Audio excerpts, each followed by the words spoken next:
Good morning, dear students. Welcome you all to the next lecture of the JCE Connect series of online lectures. We are studying the subject Elements of Civil Engineering and Engineering Mechanics.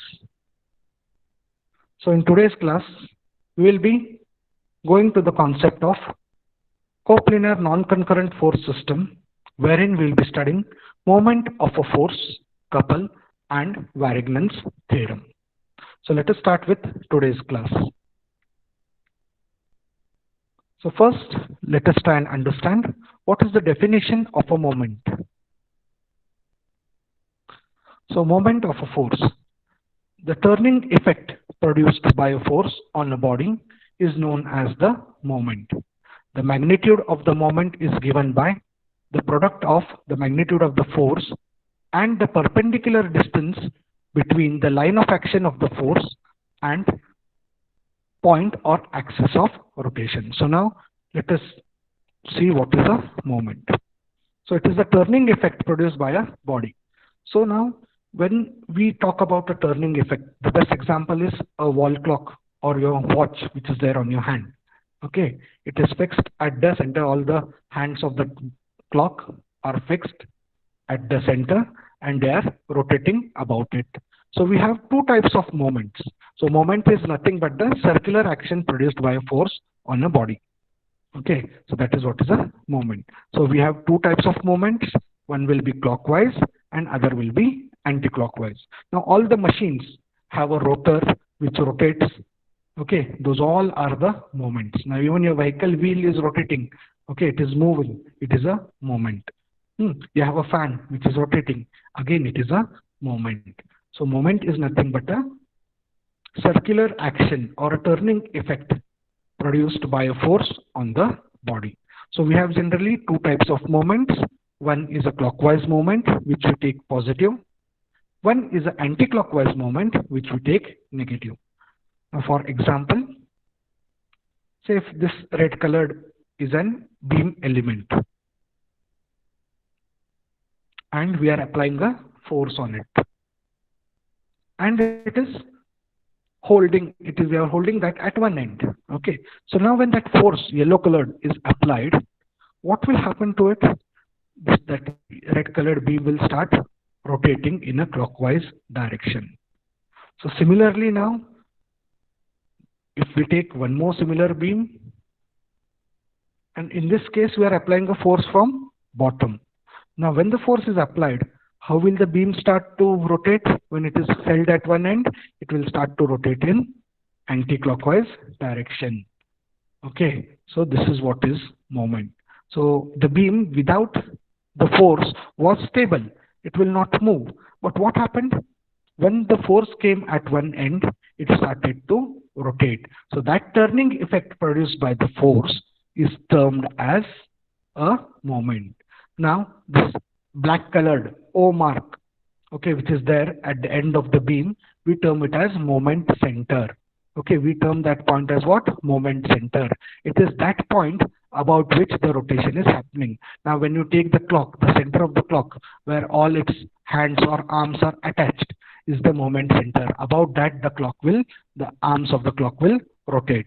Okay, so the point about which the rotation action takes place will be the moment center, and the perpendicular distance between the force applied and the moment center, now this distance, okay, this is the perpendicular distance. Okay, we have to take the perpendicular distance because this force should act perpendicularly on this beam.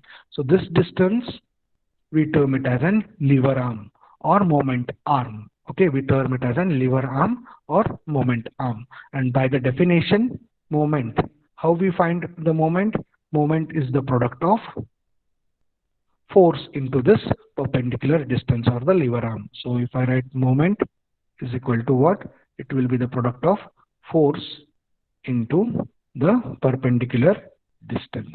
So this perpendicular distance is termed as lever arm. So now if here this distance if I say is D and this force if I say is at F, then moment about this point say O, M, O, as per the definition will be calculated as force into the perpendicular distance which is D.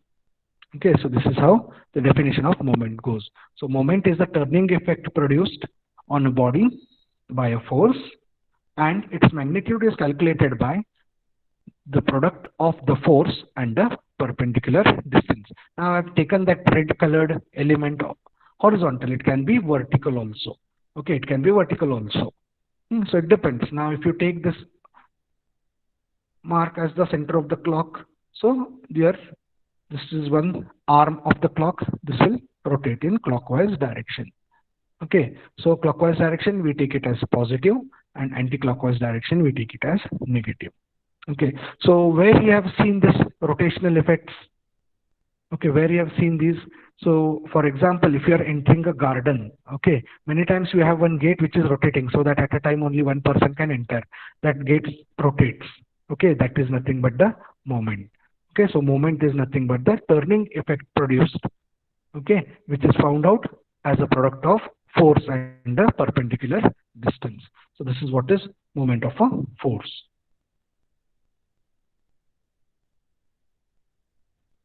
So based on this moment of a force, we study a very, very important theorem which is known as Varignon's theorem. And this probably is a sure question in your internals also, as well as your final exams also. So Varignon's theorem of moments. So the theorem states that, now understand, once you understand the statement of the problem, what happens is, further solving the theorem becomes very easy. The algebraic sum of moments of individual forces of a force system about a point is equal to the moment of the resultant about the same point. Now what does it mean is, algebraic sum of moments of individual forces. Now basically we have studied the concept of force, we have done the concept of resolution also, we have done the concept of composition also.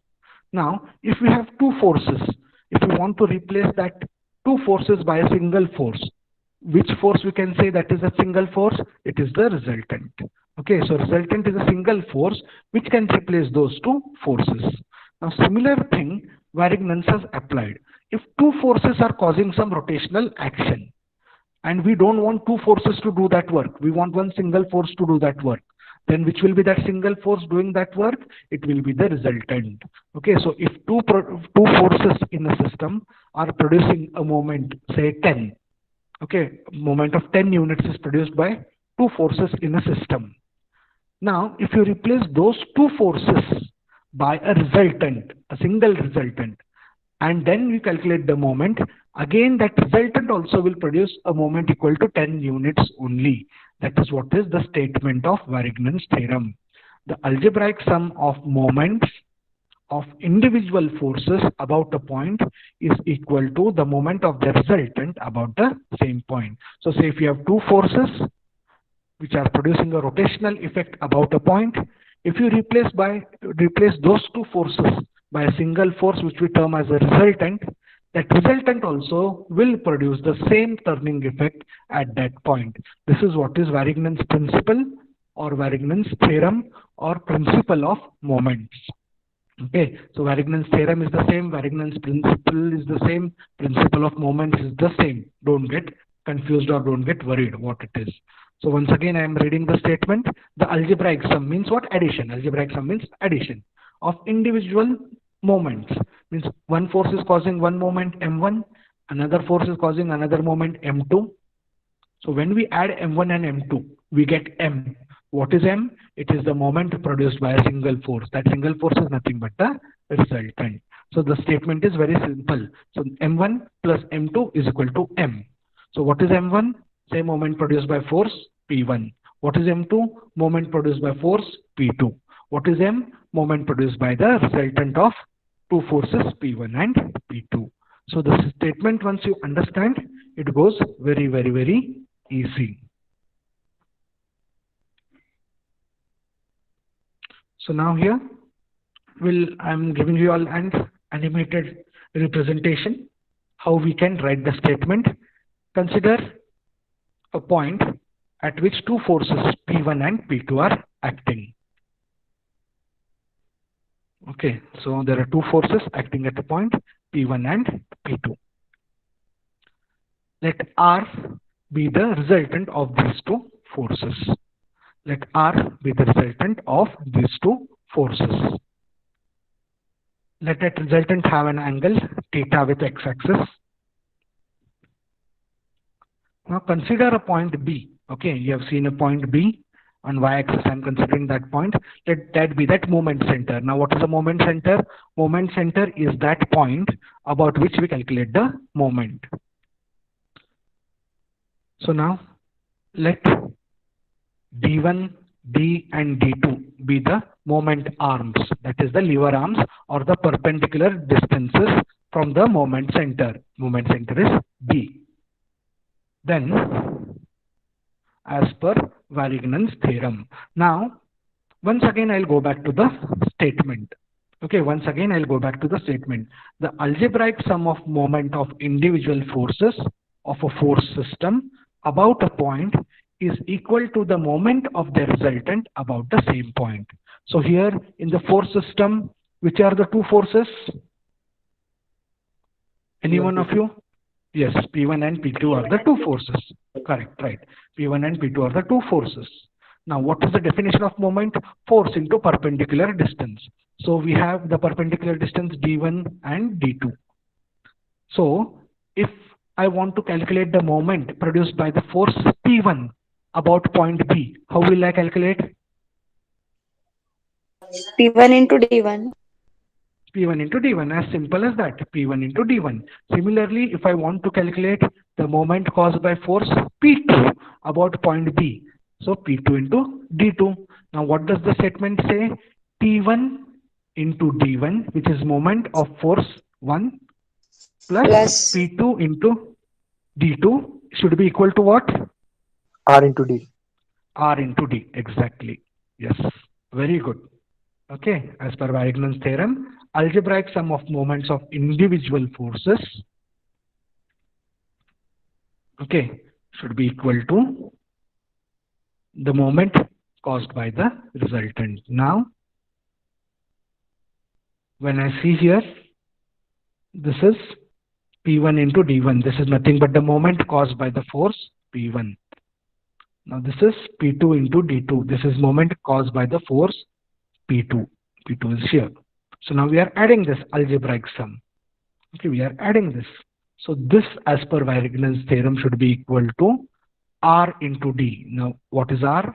R is the resultant force and D is the perpendicular distance from the same point.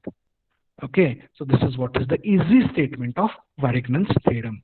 So what does Varignon'S theorem say? Again, I'm repeating because this is very important. In 80% of the question papers, you will find this example. 10 marks it is asked. Okay, so if we have two forces, P1 and P2, and when we calculate the moment of those two forces about one point, when we add it, that moment will be equal to the moment caused by the resultant force. Okay, that moment will be equal to the moment caused by the resultant force. That is what it says. Now, for example, if you go to village side, okay, and if you see how they remove the sugarcane juice, okay, they use two bulls or one bull, and that bull is moving around and around and around in a circular direction, and that is converting the force into the crushing action, and we'll get the sugarcane juice. Now we simplified that. Instead of making a bull work, what we did, we got a machine. Okay, now you'll see the carts which are moving around. They have a machine in which the sugarcane is put and that motor is on. Okay, and you'll get the sugarcane juice directly. It is all rotation action. Okay, now what has happened? Instead of P1 and P2, which are the two bulls which are rotating and doing the work for the whole day and getting sugarcane juice, we removed those two bulls, and instead of that we put an resultant R, which is a machine. And what is that machine doing for us? It is giving us the same sugarcane juice which we wanted. So this is nothing but your Varignon'S principle. So Varignon'S principle is very easy. The algebraic sum of the moments of individual forces of a force system about a point is equal to the moment produced by the resultant about the same point. So you need not by heart it. Keep this image in your mind once again. Okay, once again I'll go through it. Why I'm giving importance to this is if you get 10 marks here, 10 out of 10 here, it is very, very easy for you all. Okay, this is a lottery marks. Okay, so any one of you enthusiastically will be able to explain me, or shall I ask someone? Anyone who is ready? Same thing which now we have discussed. Same thing. Anyone is willing to?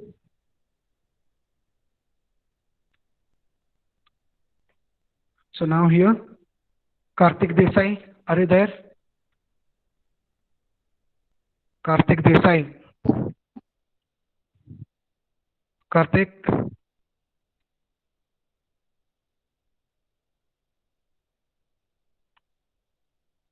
Om, are you there? Om. Om Singhi. I'll not hesitate to mark you all absent if you don't reply. Hello.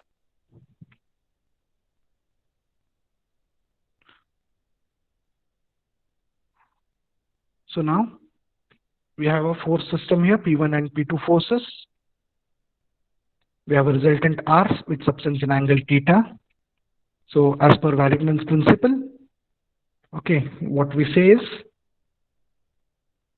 we have the distances d, d1 and d2 as per Varignon'S principle. The resultant into d, which is the perpendicular distance, which is a moment produced, is equal to P1 d1, which is the moment produced by force P1, plus P2 d2, which is the moment produced by force d2. Now this we have to prove. So proof is also very easy, and now this requires a bit of basics of your trigonometry. Okay, so let's go to the proof.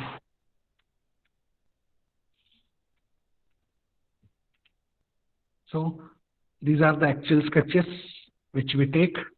Now the second sketch I had drawn in an animated format so that you'll understand easily. Same thing here we have two forces P1 and P2.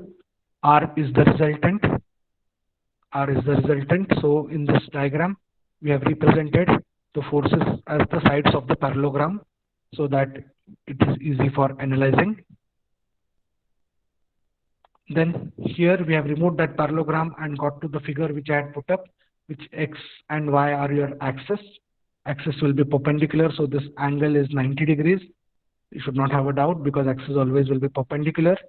Then you have forces P1 and P2 which make an resultant R at an angle theta with x-axis. Then you have the distance D, which is the distance of the resultant. So for first part only we'll take D when we are analyzing. Similarly, we'll have distances D1 and D2 which are not marked here as they are not required immediately. So if you mark a distance, this will be one D1 which I had marked in the previous figure. Similarly, this will be your D2. So let us go to the proof of this theorem.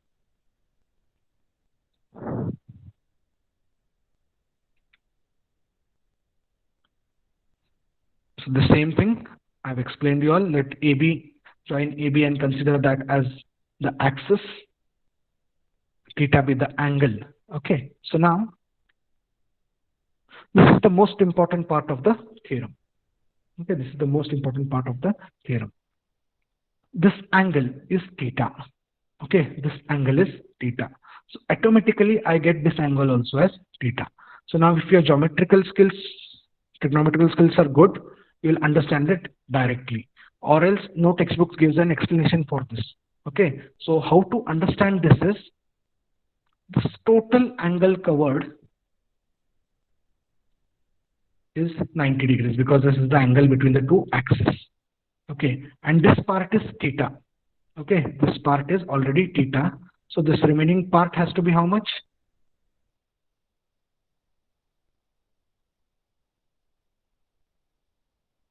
Is in 90 minus theta. 90 minus theta. 90 minus theta. Correct. This has to be 90 minus theta. And this D line is a perpendicular drawn from point B. Okay, this D line is a perpendicular. So this is already 90. Okay, this is already 90, and as you all said, this is 90 minus theta. Okay, this angle is 90 minus theta. So this angle has to be theta because sum of angles of a triangle has to be 180. So this is 90, this is 90. So this is minus theta. So this has to be plus theta. So when we add, this becomes 90 plus 90 and minus theta and plus theta cancel out each other. Okay, minus theta and plus theta cancel out each other. So this has to be theta compulsorily. Okay, so this thing either you all try and understand or just remember as this is theta, this is theta. Okay, the logic is simple. This entire angle is 90 degrees. So this remaining has to be 90 minus theta. And as this D is a perpendicular drop from point B on R, and sum of angles of a triangle is 180. So this 90 is already there. This is 90 minus theta. So when we add these three, this has to be theta. So this theta cancels. 90 gives you 180. Okay. Sum of angles of a triangle. That doesn't mean this angle doesn't exist. Angle will be there because we're subtracting that here. So while taking theoretical equation. So directly the textbooks say that this is also theta. They don't tell you. Now this is what we say as basics. So now this angle is theta. Okay. So now I'll take this triangle. Okay, I'm taking the triangle here. A, B1 and B. Okay, A, B1 and B. Now remember this is your perpendicular. Okay, the D dropped is the perpendicular. So now from this triangle, if we go ahead, RD. Okay, RD is equal to, RD means the moment caused by the resultant. Okay, R is the resultant, D is the perpendicular distance from point B. So RD is nothing but the moment caused by the resultant, is equal to R into AB cos theta. Now with your basic skills, you should be able to get from this triangle, okay, what is D? D is equal to AB cos theta. How we get that? What is the definition of cos theta? Adjacent upon Adjacent by hypotenuse. Adjacent by hypotenuse. So now here, which is the adjacent? Which is the adjacent? D is the adjacent. Which is the hypotenuse? AB is the hypotenuse. So cos theta is D upon AB. Therefore, D is equal to AB cos theta. So this is nothing but your value of D. So this is what is basics. Now we need not explain, and many people will still not understand this. That is very unfortunate, but we cannot help it. So this is nothing but D. How we get it? Cos theta is equal to adjacent upon hypotenuse. Adjacent is nothing but the side B, B1. And as this is the angle, opposite side is AB, which is the hypotenuse. So D upon AB is equal to cos theta, or D is equal to AB cos theta. Okay. So now, what we do here is R into AB into cos theta is there. We'll exchange these terms here and there because it is multiplication. It won't change. I'm taking AB this side and I'm taking R this side. So I'm making the statement as AB into R cos theta because all is multiplication, so it won't affect. But while writing, I'm now writing in the next step as AB into R cos theta. So now with your basics and so many number of problems solved and discussed, we know cos theta, when it comes, it is which component? X component. X. Yes, because the angle is with x-axis. So once cos theta comes and angle is with x-axis, R cos theta is nothing but Rx, where Rx is the x component of the resultant. So we frame that equation in this way: RD is equal to AB into Rx. Okay, RD is equal to AB into Rx. Now again, I'm telling these things are a bit difficult to understand online, but that's the best thing what we have. So we'll get this as equation number 1. So once again, I'm repeating what I did. We know that RD is nothing but the resultant into the perpendicular distance from point B. Okay, so this is the distance D. RD is equal to R into AB cos theta. How we got the value of D and AB cos theta? From this triangle, we took the cos theta definition. Cos theta is equal to adjacent upon hypotenuse. So cos theta we get as D divided by AB. Okay, D divided by AB we get. So therefore, D is equal to AB into cos theta. So we got this AB into cos theta. So now what we did, we rearranged the terms. As this is multiplication, rearranging the terms will not affect anything. We rearranged the terms, and what we got, R we pushed this side and we took, R we pushed inside R cos theta and AB as it is we kept. And with our basics and with the problem solved, we realized that R cos theta is nothing but Rx, because it is the x component of the resultant, and we name this as equation 1. So this is the very important point to understand. Okay, so we get the equation number 1. So then we move to the next part. So again, the same diagrams are put up.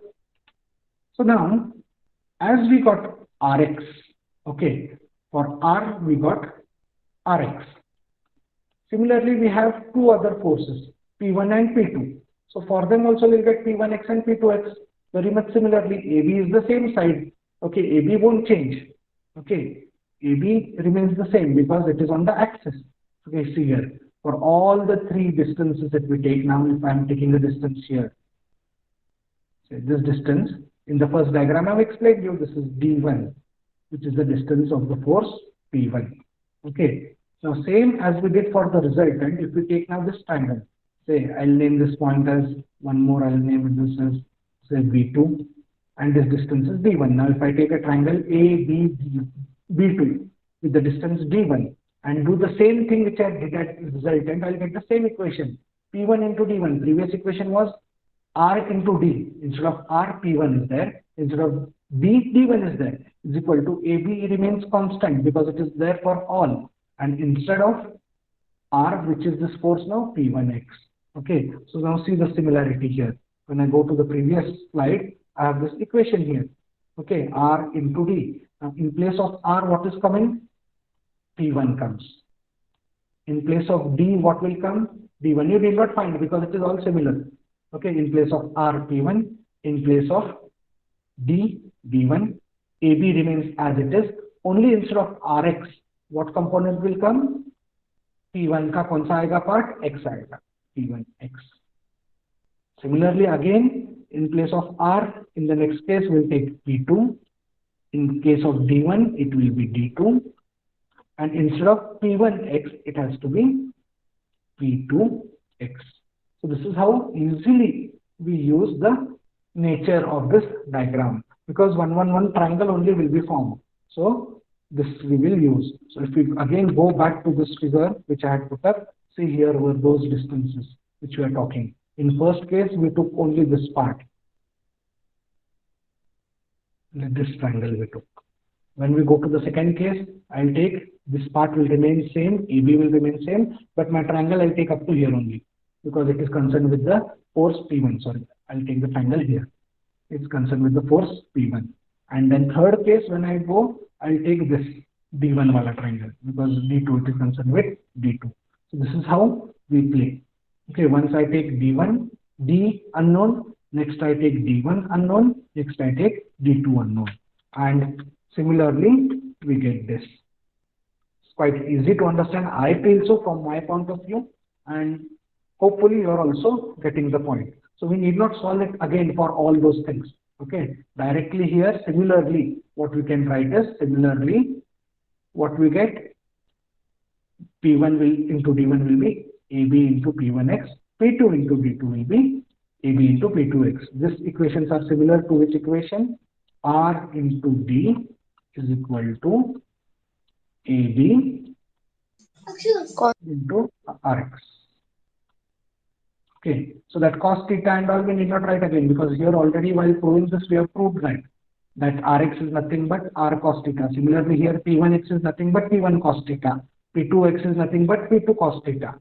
So it is taken as x component. That's it directly. Similarly, okay, so those steps we can skip easily. So this is your equation 2 and equation 3. So now when we add equation 2 and equation 3, okay, when we add equation 2 and equation 3, what we get is P1 into D1 plus P2 into D2 is equal to AB is common in both. AB we have kept it aside. P1x plus P2x. Okay, P1x plus P2x. So what will be P1x plus P2x? P1x is x component of P. P2x is x component of P. When we add them both, we get summation fx. Yes, summation fx, which is equal to nothing but x component of resultant itself. Okay, we have used this in our previous example itself when we were solving that third level of example.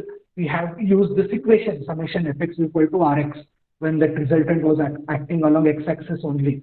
Okay, p1x and p2x. What is p1x? X component of force p1. What is p2x? X component of force p2. When we add both, what we get? Summation fx.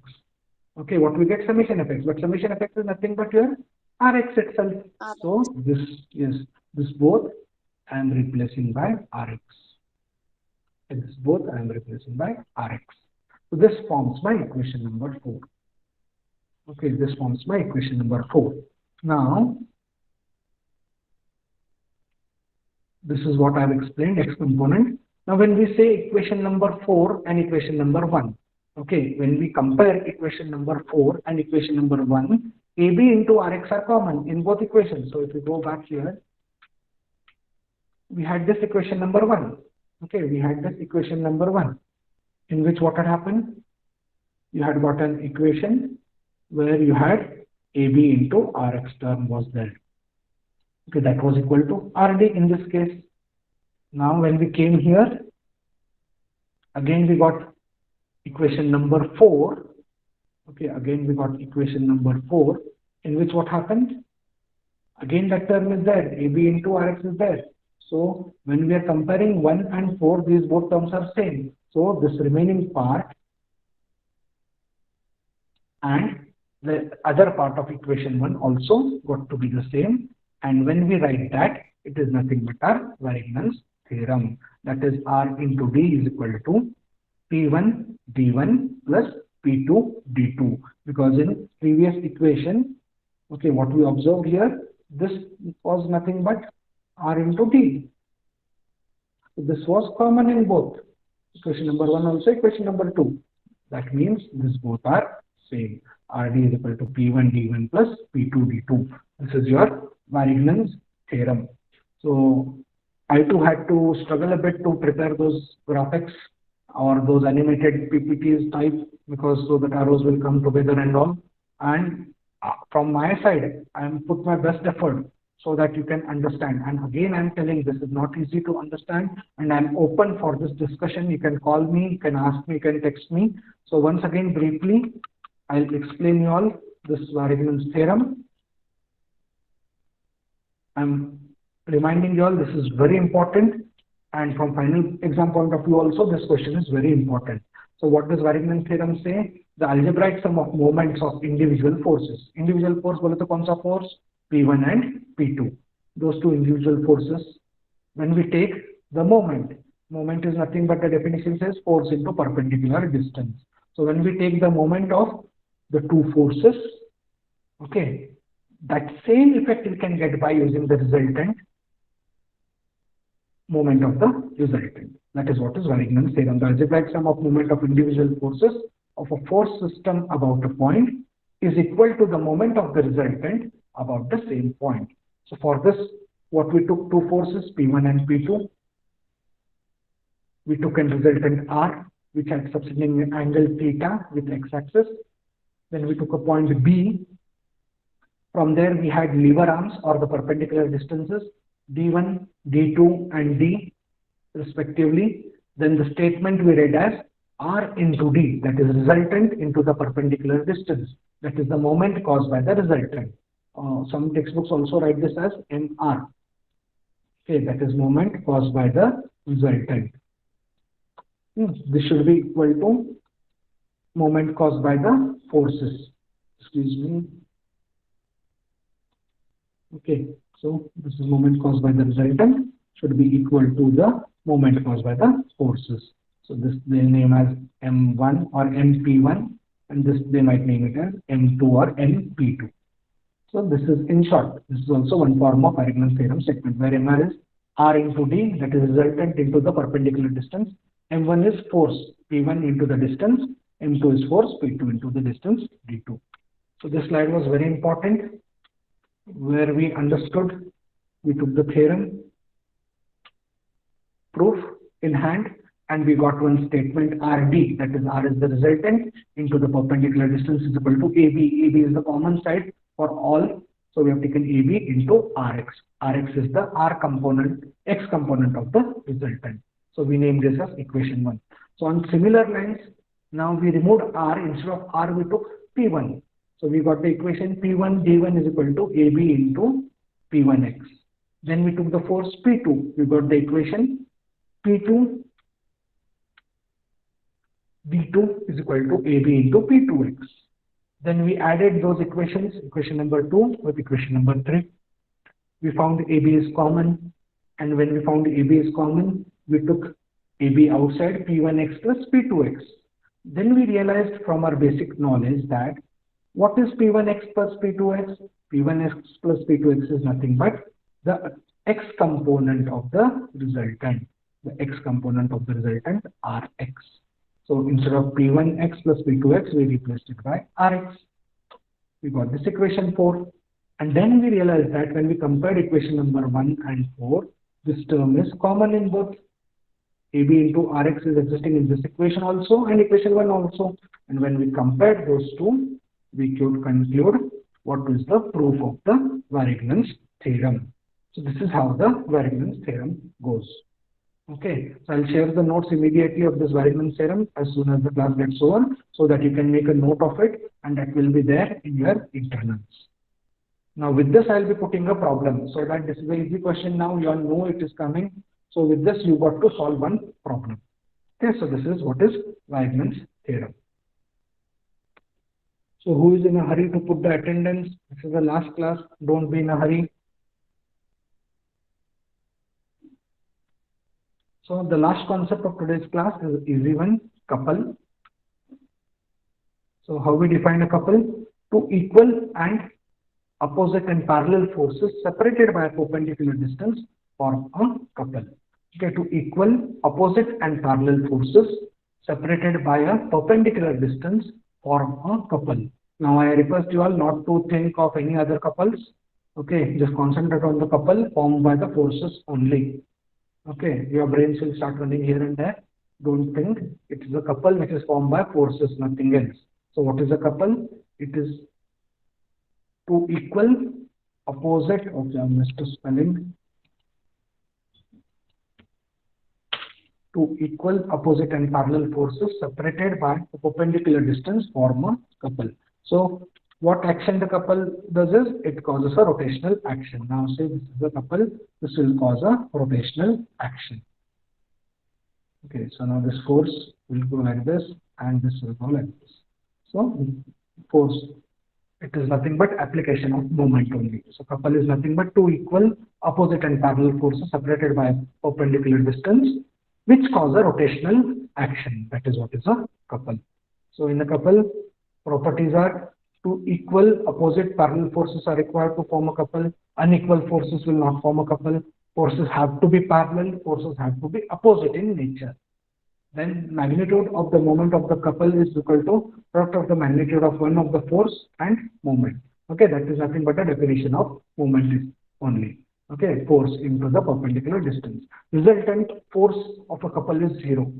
So whenever there is a couple given, okay, its resultant force will be 0 because one force is going up and one force is acting down. So when we add algebraic summation of the forces will be 0, but rotational effect will be there. Okay, rotational effect will be there. That is the important point. And we have two types of couples. Couple will be clockwise and one more couple will be anti-clockwise. Okay, a couple will be clockwise. And in exam also this question is asked many times. Define a couple and list its properties. So if I am missed out in the first thing given this question, so add this question also to that list. Define a couple, explain its properties and list its types. So types is only listing clockwise and anti-clockwise. Define a couple and explain its properties. Question will come for 5 to 7 marks. So in this lecture, I have tried to clear the concept of moment. So moment, as we studied, it's a turning effect produced by a body. Either the turning effect can be in clockwise direction or the turning effect can be in anti-clockwise direction. So a mixer grinder does the same effect for grinding the things which you put in the mixer. So here we have one clockwise movement example and here we have one anti-clockwise moment example. So we define moment. So the point about which the moment is calculated is defined as the moment center. Okay, the point about which the moment is calculated is defined as the moment center, and the distance of the force, perpendicular distance between the force and the moment center, is termed as lever arm or moment arm. Okay, and how we get the magnitude of the force, sorry, magnitude of the moment, force into the perpendicular distance. So if F is the force, D is the distance, F into D gives us the actual value of the moment. So can any one of you tell me the unit? What will be the unit of moment? What can be the unit of moment? Newton per meter. Newton meter. Only Newton meter, not Newton per meter, because moment is equal to force into distance. Force multiplied by distance. So force का unit रहेगा Newton या kilonewton, and distance will be in meters. So it is Newton meter, not Newton per meter. Many times you put this slash, avoid this will be wrong. So it will be only Newton meter, unit of moment. So this is what is moment. Then we discussed in depth about Varignon'S theorem, where we proved that the algebraic sum of moments of individual forces of a force system about a point is equal to the moment of the resultant about the same point.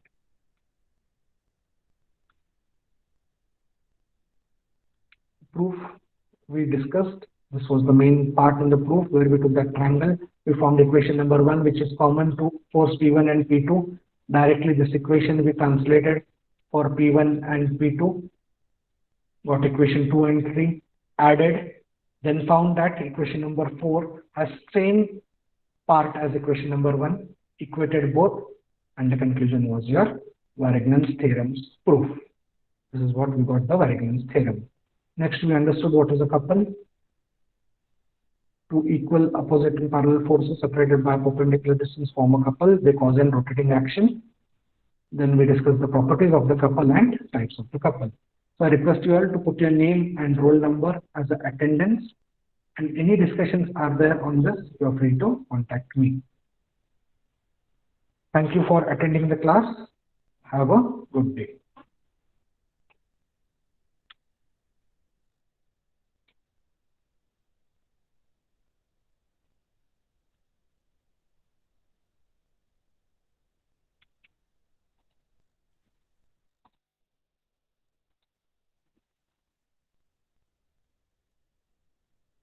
You can give the attendance and exit from the meeting. Thank you all.